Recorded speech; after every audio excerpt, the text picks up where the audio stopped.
এক গুৰুত্বপূৰ্ণ খবৰ উচ্ছেদক লৈ গৰজি উঠিছে এবাৰ বিটিআৰ ধৰ্মীয় সংখ্যালঘু পৰিষদে অনাগত বিটিচিৰ পৰিষদ নিৰ্বাচনক লৈ বিস্ফোৰক মন্তব্য কৰিছে আৰএমচি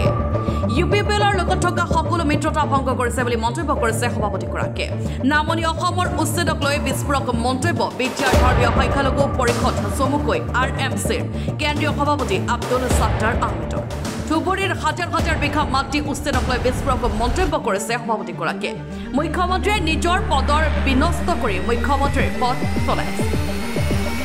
মুখ্যমন্ত্ৰীয়ে মুছলমানক টাৰ্গেট কৰি উচ্ছেদ চলাইছে বুলি মন্তব্য কৰিছে সভাপতিগৰাকীয়ে হিমন্ত বিশ্ব শৰ্মাই হিটলাৰী শাসন চলাই আছে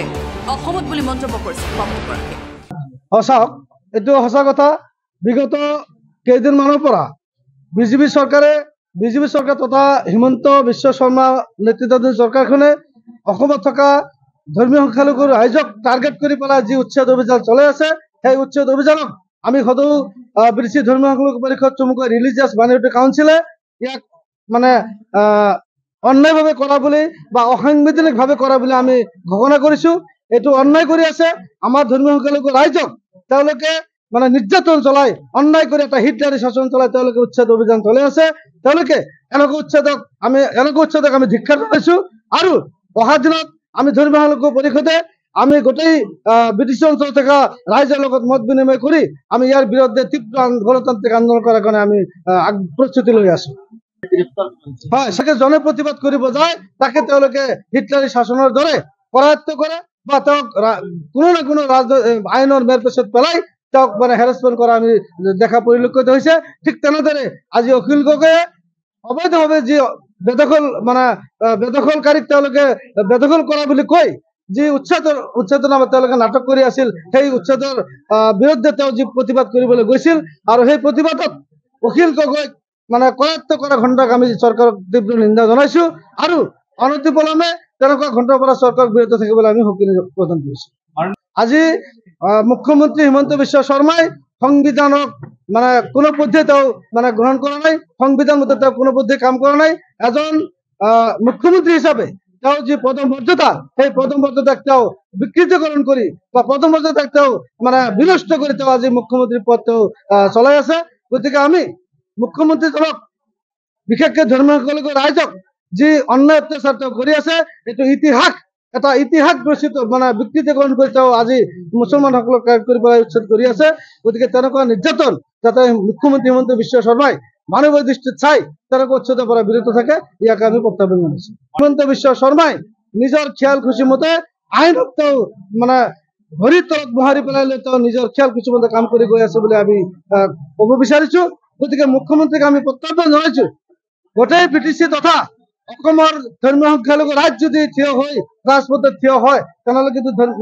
হিমন্ত বিশ্ব শৰ্মাৰ যি বাহিনী তেওঁৰ যি চৰকাৰৰ হোম ডিপাৰ্টমেণ্ট সেই হোম ডিপাৰ্টমেণ্ট কিন্তু তেওঁ ব্যৰ্থ হৈ যাব গতিকে ইয়াকে আমি হিমন্ত বিশ্ব শৰ্মাক আমি পুনৰ আমাৰ কথাটো তেওঁক মনত পেলাই দিবলৈ আমি আকৌ তেওঁক জনাই দিছো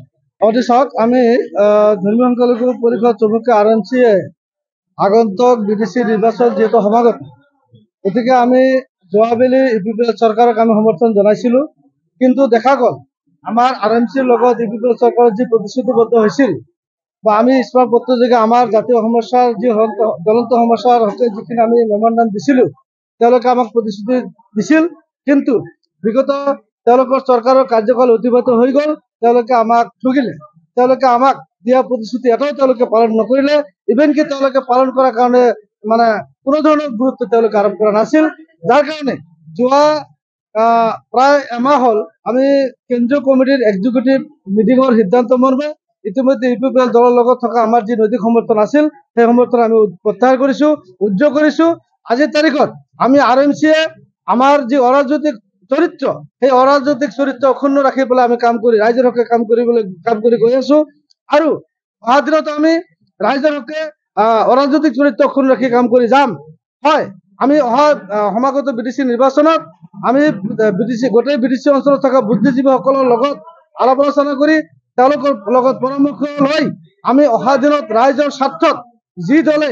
আমাৰ জ্বলন্ত সমস্যাসমূহ সমাধান কৰাৰ কাৰণে আমাৰ লগত প্ৰতিশ্ৰুতিবদ্ধ হ'ব বা যি দল আমাৰ লগত সেই সমস্যা সমাধানৰ কাৰণে আগবাঢ়ি আহিব সেই দলক আমি হয়তো সমৰ্থন কৰাৰ কাৰণে আগবাঢ়ি যাম বুলি আমি এটা আলোচনা কৰি আছো কিন্তু এতিয়ালৈকে আমি কোনো সঠিক সিদ্ধান্ত গ্ৰহণ কৰা নাই। চাওক আচলতে আদানী আম্বানীক মাটি দিয়া নিদিয়া কথাটো আমি যেটো অনুমান কৰিব পাৰিছো এইটো এটা চলনা আচলতে ধৰ্মীয় সংখ্যালঘু ৰাইজক ইতিমধ্যে অসমৰ বিজেপি চৰকাৰৰ কাৰ্যকাল ইতিমধ্যে শেষ হ'বলৈ গৈ আছে হয়তো অহা 9 মাহৰ পিছতেই অসমত বিধানসভা নিৰ্বাচন হ'বলৈ গৈ আছে গতিকে হিমন্ত বিশ্ব শৰ্মাৰ যে কুচক্ৰান্ত বা তেওঁৰ যে কুটিল ৰাজনীতি সেই ৰাজনীতিক তেওঁ প্ৰতিফলিত কৰাৰ কাৰণে বা আৰএছএছক মানে সন্তুষ্ট কৰাৰ কাৰণে বিজেপিৰ হাইকমাণ্ড সকলক তেওঁ সন্তুষ্ট কৰাৰ কাৰণে আজি মুছলমানসকলক টাৰ্গেট কৰি পেলাই একমাত্ৰ মুছলমান হোৱাৰ কাৰণেই তেওঁ মুছলমানসকলক এনেকুৱা ধৰণৰ নিৰ্যাতন অন্যায় কৰা আমি দেখা পৰিলক্ষিত হৈছে হিমন্ত বিশ্ব শৰ্মাই বুজাব বিচাৰিছে যে মুছলমানসকলক অন্যায় কৰিলে বিজেপি বা আৰএছএছ সন্তুষ্ট হ'ব সেইটো কথা তেওঁ প্ৰতিফলিত কৰিব বিচাৰিছে বুলি আমাৰ অনুমান হৈছে bureau' report and for Assam.